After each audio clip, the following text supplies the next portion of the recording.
Alright guys, we're back in the shop today. I'm going to be filming a Clearcoat video. Had a couple questions about the Clearcoat that I use. Um, I just use the Revolt Flash.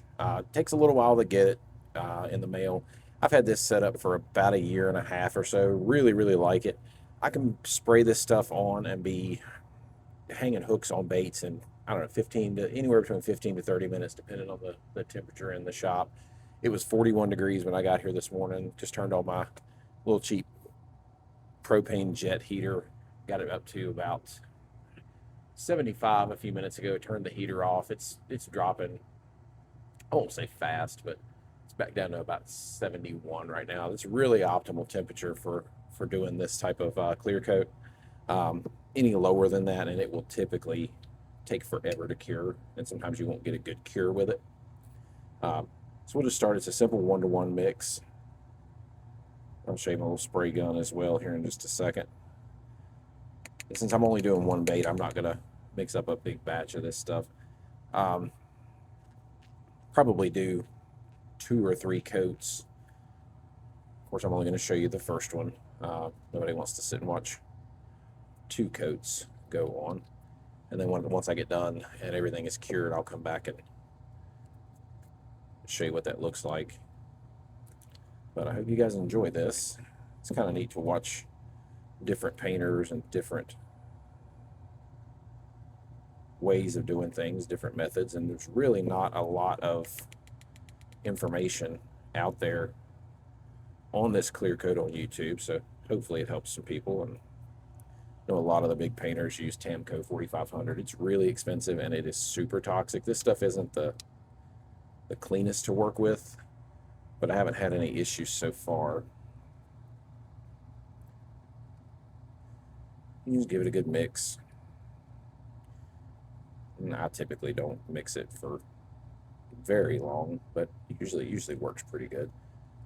The spray gun that I'm using is it's a really cheap Harbor Freight minigun, like an automotive painter would use. I don't know that I would ever trust this stuff through an actual airbrush. Everything is just so small, hard to clean. This stuff really dries fast, especially inside a paint gun. So really try to get this stuff cleaned out of it as quick as you can. I use acetone.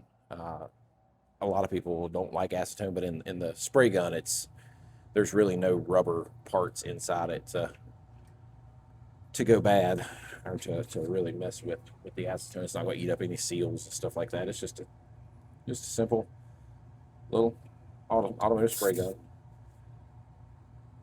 All right, I'm going to get my respirator on, and I won't be able to talk to you guys for just a few minutes while I'm spraying.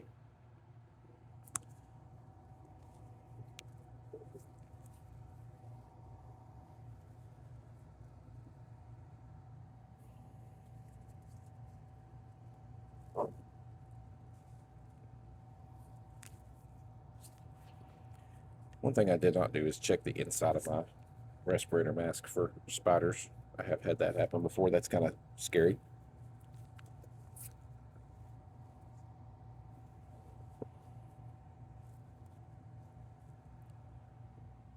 All right, here we go, guys. I'm sure you can hear me, but I'm sure I'm muffled. Drop right down in there. I always just do a test spray really quick just to see if I need to add some more volume to it. Okay, one thing that I did forget to do is get this tail out, because I don't want to get this clear coat all over that tail.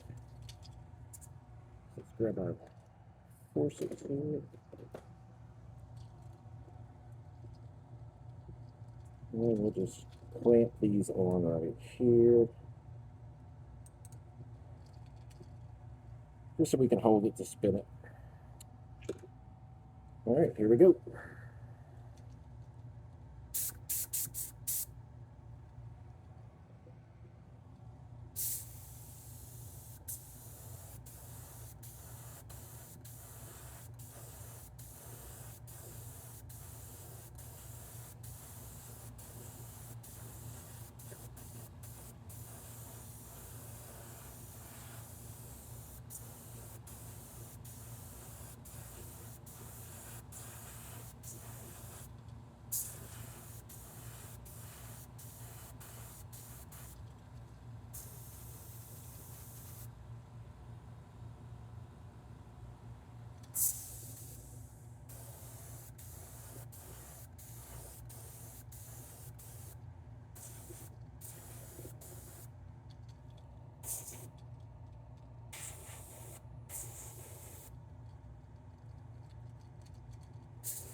All right, guys, and that's all there is to it for the first coat.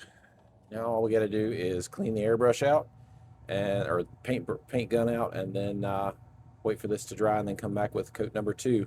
Wasn't spraying as thick as I'd like it there for a minute. That's why it took me so long to get one good fluid coat over it.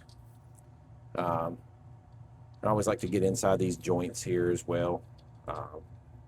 Try to prevent any kind of water intrusion that I can. Haven't really had a lot of water intrusion with alternative lures, especially since I've started using the Autoborne sealer, the transparent sealer. It really works good for getting rid of water intrusion. Haven't really had any troubles with it since I started using that. But, all right, I'm going to clean up the gun, and I will bring you guys back after everything is finished. All right, guys, as promised, here is the finished bait. I've not put the tail back in it because you don't want to handle it too much right off the bat. It is still a little tacky, but not enough to hurt anything just by the light handling. Admittedly, it did take a little while longer to cure to this point today, just because it is cold in the shop. The heat doesn't actually flow into the booth, so inside the booth is a little bit cooler than the outside of the booth. But yeah, that's the process of using Revolt Flash. Hope you guys enjoyed it. Tune in again. I think next time I'm gonna try to paint some more crankbaits, maybe do some crawl patterns, stuff like that. We'll see you next time.